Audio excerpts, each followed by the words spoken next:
আলী প্রতিশোধ নেবে কি নেবে না? নেবে। যদি বলি ওই জাহান্নামের সামনে যারা দাঁড়াই আছে তারা বিএনপির লোক, বিএনপি এখন ক্ষমতায় যাব ভাব, তাই না ভাই? ভোটের আগেই মনে হয় ওনারা ক্ষমতা নিয়েই নেছে। ওনারা তো প্রায় বলতেছে ক্ষমতায় যাওয়ার মতন আমরা ছাড়া আর কেউ নাই। ওনারা পরীক্ষার আগেই পাস, ওনারা পরীক্ষার আগেই বলতেছে আমরা স্ট্যান্ড করেই ফেলেছি। ওরে দুলাভাই খাতায় লেখ, এক্সামিন হওয়ার আগে তোর খাতাটা দেখুক, তারপর না বলে আমি স্ট্যান্ড করেছি। তারপরেও হলো, যেহেতু আওয়ামী লীগের পরে বিএনপি একটা বড় দল বলে আমরা জানতাম, হয়তো সেই দলের দিকে তাকাই তারা বলতেছে তারা সরকার গঠন করে ফেলেছে। এখন যদি বলি ওই দলের ভিতরে কিছু বিএনপির লোক থাকবে, তাহলে বিএনপির লোক যদি ক্ষমতায় আসে জয়পুরহাটে কি জিহাদের ঢুকতে দেবে বলে মনে হয়? জীবনেও ঢুকতে দেবে না। বাংলাদেশ জামাত ইসলামীর যে অবস্থা দেখতেছি, অতীতের 10-15 বছর আগের থেকে এখনকার বাংলাদেশ জামাত ইসলামী অনেক শক্তিশালী বলে আমি মনে করি। আপনারা যদি বলেন হুজুর কিভাবে রেজাল্টটা পাইলেন, আমি গতকালকে মাহফিল করেছি চুয়াডাঙ্গায়, তার আগের দিন মাহফিল করেছি লালমনিরহাট। গোটা বাংলাদেশ সফর করে আমি যা দেখেছি, টুপিওয়ালাদের জোর এখন আগের চাইতে অনেক বেশি। এখন আমি যদি বলি বাংলাদেশ জামাত ইসলামের নেতারা জাহান্নামে যাবে, তাহলে যদি বাংলাদেশের জামাত ইসলামের নেতারা যদি পাশ করে, তাহলে আমার ঠ্যাং কি আস্ত রাখবে? ঠ্যাং কেটে কেটে অন্য জায়গায় পাঠাইয়ে দেবে না? তাইলে আমি বাংলাদেশ জামাত ইসলামকেও জাহান্নামী বলতে পারছি না। এবার যদি বলি হেফাজত খাটবে না, তাবলীগ খাটবে না, কোন জায়গায় যখন খাটবে না, তখন মনে হয় ক্যাসাল শুরুই হলো। এই সময় আল্লাহর কাছে প্রশ্ন করি, আল্লাহ তুমি বলে দাও তোমার জাহান্নামে কারা যাবে, তাহলে আর জয়পুরহাটে কোনো ক্যাসাল হবে না, মারামারি হবে না। কারণ কোরআন যখন উত্তর দেবে, আমলিগির লোকও মেনে নেবে, বিএনপির লোক মেনে নেবে, জাতীয় পার্টির লোক মেনে নেবে, জামাত ইসলামের লোক মেনে নেবে। কারণ কোরআনের উপরে কারোর কোনো মাতব্বরি খাটবে না। তাহলে এবার কোরআনের কাছে প্রশ্ন করি, কোরআন তুমি বলে দাও কারা যাবে জাহান্নামে। এবার চলে যান সূরা মুদ্দাসসির। কোন সূরা? আরো জোরে বলেন কোন সূরা? সূরা মুদ্দাসসির 29 নম্বর পারার 74 নম্বর সূরা, 74 নম্বর সূরা মুদ্দাসসিরের 41, 42, 43, 44, 45 পাঁচটা আয়াতের কাছে প্রশ্ন করি, বলে দাও কারা জান্নাতের সামনে দাঁড়িয়ে, কারা জাহান্নামের সামনে দাঁড়িয়ে আছে, কারা এখন জাহান্নামে ঢুকবে। সূরা মুদ্দাসসির বলতেছেন, ফি জান্নাতিন ইয়াতাসালুনা আনিল মুজরিমিন।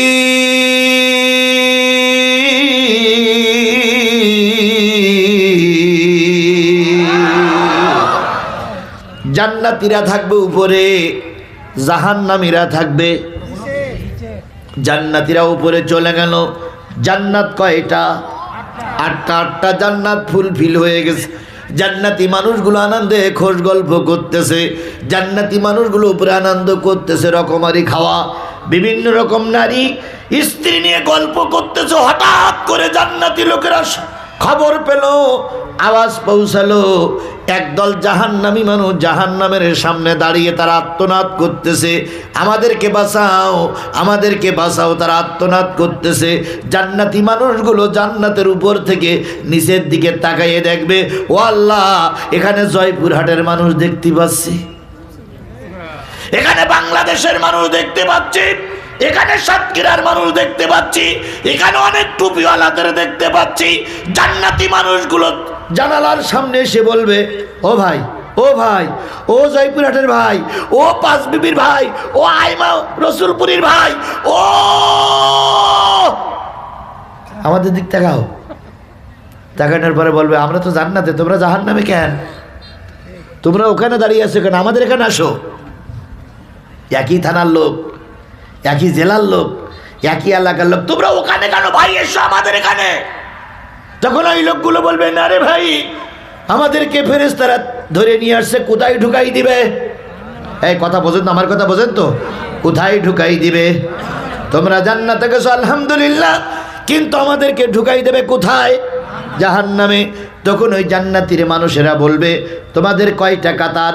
তখন জাহান্নামী মানুষেরা বলবে, আমাদের কাতারে 4টে লাইন আছে, প্রথম 1, দ্বিতীয়, তৃতীয়, চতুর্থ, 4 কাতার লোক আমরা দাঁড়িয়ে আছি। এবার জান্নাতি মানুষগুলো উপরের থেকে বলবে, ভাই তোমাদের কাতারে কারা প্রথমে আসো? তোমরা যারা প্রথম লাইনে তারা কারা? তখন ওই লোকেরা বলবে, ক্বালু লাম নাকু মিনাল মুসাল্লিন।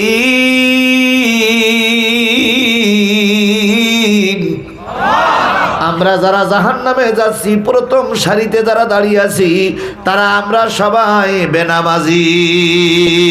ও ভাই, আমরা নামাজি ছিলাম না, এই জন্য আল্লাহর বাজেট হয়েছে আমাদের জন্য কি? আরো জোরে বলেন কি? তালি যারা বেনামাজি তারা জাহান্নামে যাবে, এ কথা কি আমার কথা না আল্লাহর কথা? স্পষ্ট করে বাঘের বাচ্চার মতন বলতে হবে, বেনামাজিরা জাহান্নামে যাবে, এ কথা আমার না আল্লাহর? আরো জোরে বলেন, এ কথা আমার না আল্লাহর?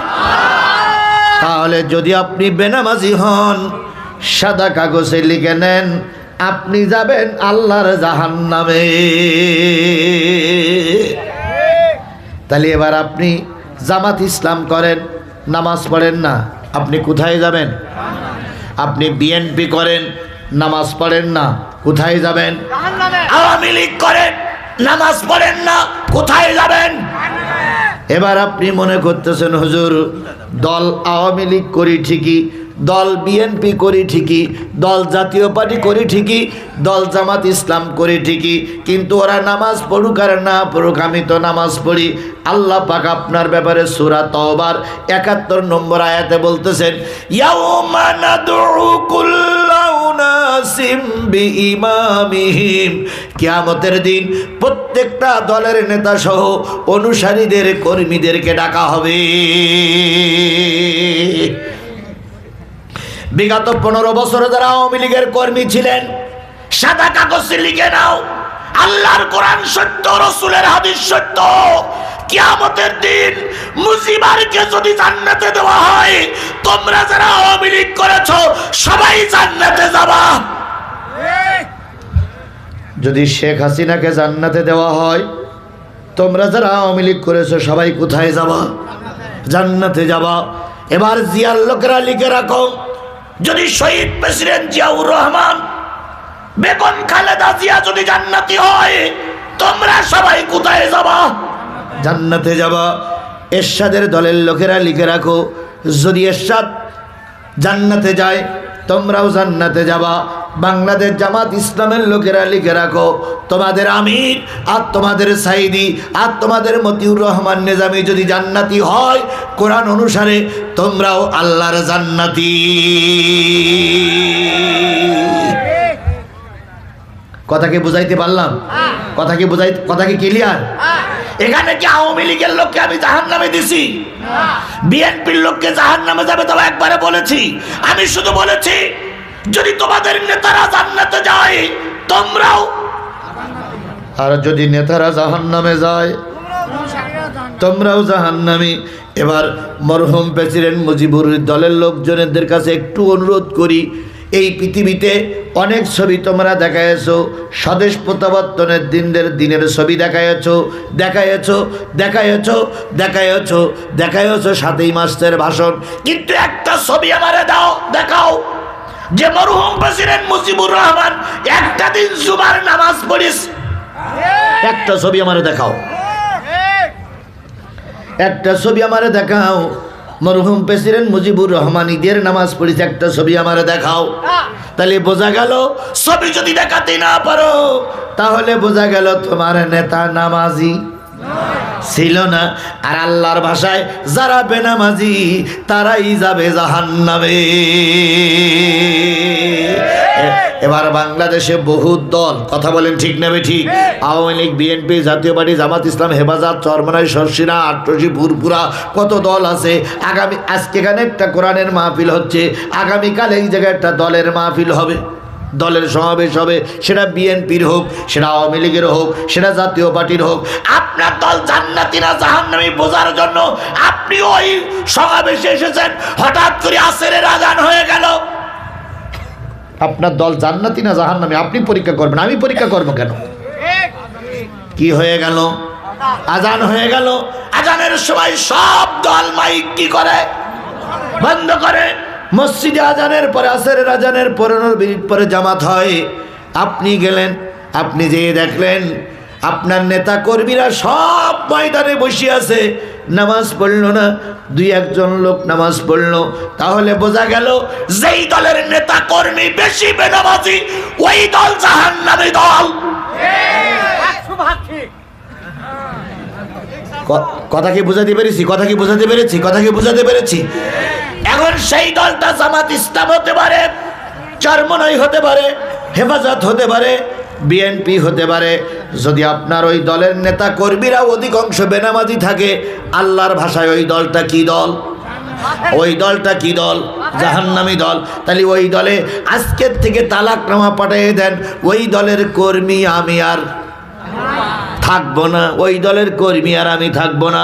এবার যদি বলেন হুজুর আর একটু সামনে যান, আল্লাহ রসুল বলছেন মান তাশাব্বা বিকৌমিন ফাহুয়া মিনহু, যেই জাতির সঙ্গে যেই জাতির ওঠা বসা কিয়ামতের দিন ওই জাতির সঙ্গে হয় জান্নাত নয় জাহান্নাম। বিগত 15 বছরে ভাই দলের পক্ষে সাপোর্ট করতে পারিনি, এবার দলের পক্ষে সাপোর্ট করবো বলে টুটে বুড়ে লেগেছি, শেষ পর্যন্ত যাওয়া হয় কিনা তার ঠিক নেই। নির্বাচন সামনে আসলেই কিছু লোক মালকাসা মেরে মিছিল করে, নেতা এক কান পাইছি ভাই আব্দুল কাদের দুলাভাই, দুলাভাইয়ের চরিত্র ফুলের মতন পবিত্র, দুলাভাই আছে যেখানে আমরা আছি সেখানে, দুলাভাই এখন ভারতে, তোমরা দুলাভাই এখন ওপারে, তোমরা কেন এপারে?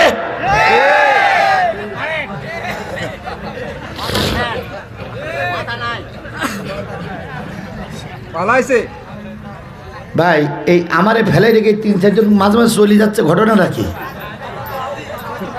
আপনি থাকলে তো হবে না, ওনাদের কি হইলো? ও ভাই 2-3 জন লোক চলে গেলে আমার কিছু হবে না, কিন্তু 2-1 জন চলতে যদি সবচেয়ে চলে যাতে আমি অশোনাবো কার? না ভাই দয়া করে বসুন, 12টা পর্যন্ত বসুন। আপনারা যদি নাও বসছেন, কালেকশনের পরে সবাই যদি চলে যেত তাহলে আমি এতক্ষণ চলে যেতাম। আপনারা যখন বসছেন অন্তত 12টা পর্যন্ত বসুন, ইনশাআল্লাহ সবাই থাকবে। আল্লাহ সবাইকে কবুল করুক, আল্লাহ সবাইকে কবুল করুক। দেখেন তো এই যে দুটো বাচ্চা, এর সেই থেকে আপনার বয়স কম, এদের কাছ থেকে শিক্ষা নেন, এদের কাছ থেকে লজ্জা পাওয়া উচিত আপনাদের। ছোট দুটো বাচ্চা এখানে বসে আছে, আর পুরো লোকগুলো টুসটাস, এরা মনে হয় মরবে না, মনে হয় চিরকাল বেশি থাকবে এখনো। ও যাচ্ছে হয়তো বিড়ে টানতি, অনেকক্ষণ বসে বিড়ে টানা আছে গেছে, আর একটা লোক যেন ওঠে না। যে লোকটা উঠবে জোর করে ধরে আস্তে করে বসাই দেবেন, ওর পেশাবটা কিছু আগে উঠিনি কেন? আল্লাহ আমাদের কবুল করুক। আলোচনা সুন্দরভাবে চলছিল, যেই না 10টা টাকা চাইছে সেই বাইরে মেলে গেছে। আচ্ছা বলুন, টাকাটা না তুললে ওরা ক্ষতিগ্রস্ত হবে না? হবে না? তাহলে ওদের দিকেও তো আমার তাকাইতে হবে। যদি যদি আচ্ছা যদি আমি টাকা না চাইতাম তাহলে মাহফিলটার কোনো সমস্যা হতো না, কিন্তু ওরা তো ক্ষতিগ্রস্ত হতো। এই জন্য আমি একটু টাকা চাই, আপনাদের একটু কি বলে, কিছু লোক চলে গেছে, যাক আবার কিছু লোক চলেও আসছে, আমি দেখতেছি কিছু লোক চলেও আসছে। আল্লাহ সবাইকে কবুল করুক। তবে আমি আশা করছি আর এর ভিতরে তার কোনো লোক উঠবে না। পেশাব যদি লাগে আধা ঘন্টা পেশাব বন্ধ করে রাখা কোনো ব্যাপার না ভাই, দয়া করে পেশাব বন্ধ করে আধা ঘন্টা বসে থাকার জন্য চেষ্টা করি। একটা লোক যার না ওঠে, অনেক বক্তা আছে 10,000 লোক নিয়ে মাহফিল শুরু করে, মুনাজাতের সময় 200 লোক পায়, তবু আউ আউ করতেই থাকে। আর আমার নিয়ত হচ্ছে আমি যে কটা লেখ নেওয়া শুরু করেছি তার চেয়ে বেশি লোক নিয়ে মোনাজাত করবো। যাবে কেন? কোরআনের কথা বলছি না আমি কি কোনো বাবার কথা বলছি? তাহলে আপনি যাবেন কেন? আল্লাহ আপনাকে কবুল করুক।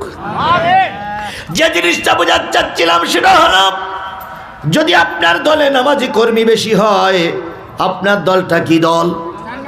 আরো জোরে বলেন, দলটা কি দল? আর আপনার দলে যদি বেনামাজি বেশি হয়, বুঝতে হবে আপনার দলটা হলো জাহান্নামী দল। এবার আপনারা হিসেব করুন, বাংলাদেশের 4টে দল আমাদের কাছে খুব সুপরিচিত: আওয়ামী লীগ, বিএনপি, জাতীয় পার্টি, জামাত ইসলাম। এই 4টে দল খুব পরিচিত দল না ভাই? এই 4টে দলের ভিতরে আমি আপনাদের পায়ে ধরে অনুরোধ করে গেলাম, কোন দলে নামাজি বেশি, কোন দলে আলেম বেশি, কোন দলে মুজাহিদ বেশি, সেই দলে থাকলে নাজাত পাওয়া যাবে। এটা আমার কথা না, এটা আল্লাহর কথা।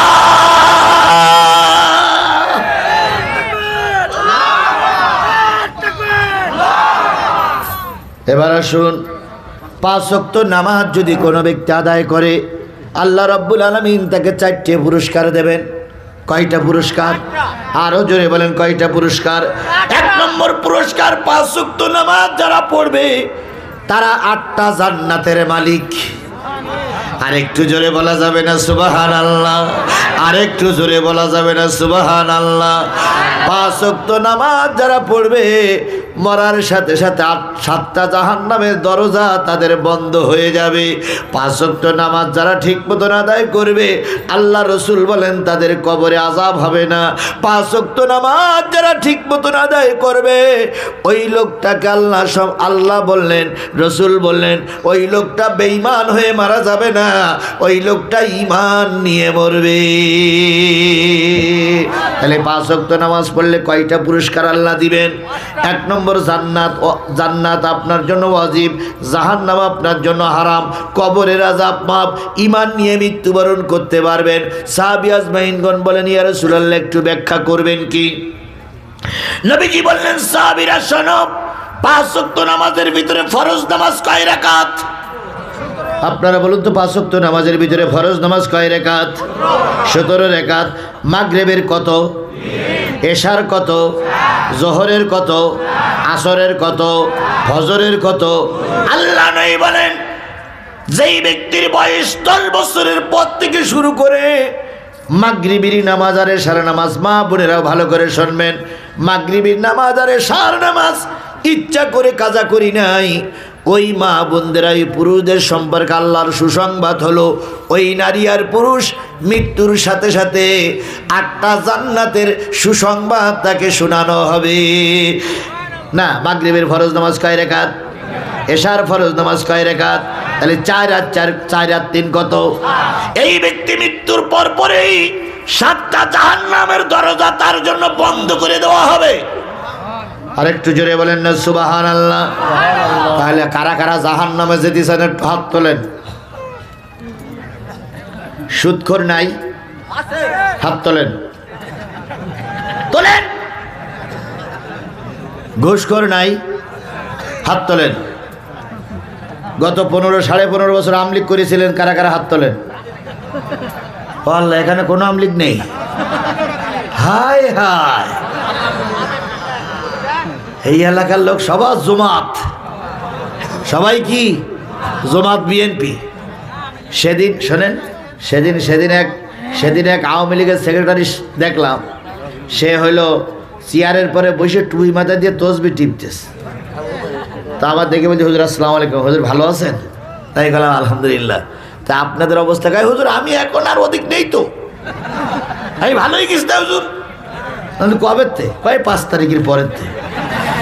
তো তাই তো, তাই আগে দেখতে হবে একরকম, এখন দেখতে হবে একরকম। তা হুজুর আমি বলছি, এখন কি আপনি?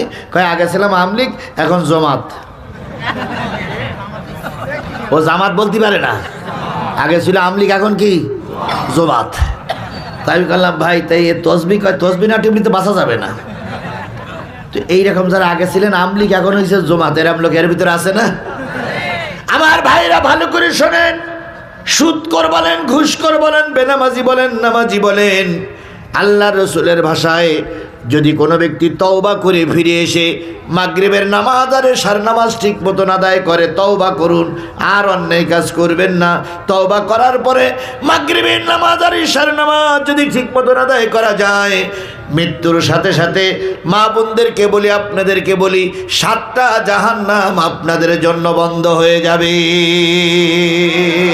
তাহলে দোজখে যারা যাবেন না বলে হাত তোলেননি, আজকের এখানে কোরআনের মাহফিলে বায়াত গ্রহণ করতে হবে। মাগরিবের নামাজ আর এশার নামাজ কাজা করা যাবে না। এবার ভেস্তে যেতে চান কারা কারা? একটু হাত তোলেন তো। ভেস্তে যেতে যাবার নিয়ত করেছেন কারা কারা? ওরে বাপ রে বাপ, সুদ করো, হাত তুলেছে। হায় হায়, হাত নামান। আল্লাহ আপনাদের জান্নাত কবুল করে নিক। আমি দোয়া করি আপনারা জান্নাতে গেলে আমার কোনো ক্ষতি হবে না, কোনো ক্ষতি হবে না। তবে আল্লাহ রাসূল বলেন, জান্নাতে যেতে গেলে জোহরের 4 রাকাত, জোহরের 4 রাকাত ফরজ আর আসরের 4 রাকাত ফরজ আজকের থেকে কাজা করা যাবে না। পারবো? পারবো? দোজখ বন্ধ করতে গেলে মাগরিবের নামাজ আর এশার নামাজ কাজা করা, আর জান্নাত পেতে গেলে আসরের নামাজ আর জোহরের নামাজ কাজা করা যাবে না। এবার বলুন তো, আর বাকি আছে কয় ওয়াক্ত? সেই ওয়াক্তটার নাম কি? ফজরের ফরজ নামাজ কয় রাকাত? নবী বলেন, ফজরের ফরজ নামাজ যে ব্যক্তি কন্টিনিউ আদায় করবে, আল্লাহ পাক তার 2টা পুরস্কার দেবে।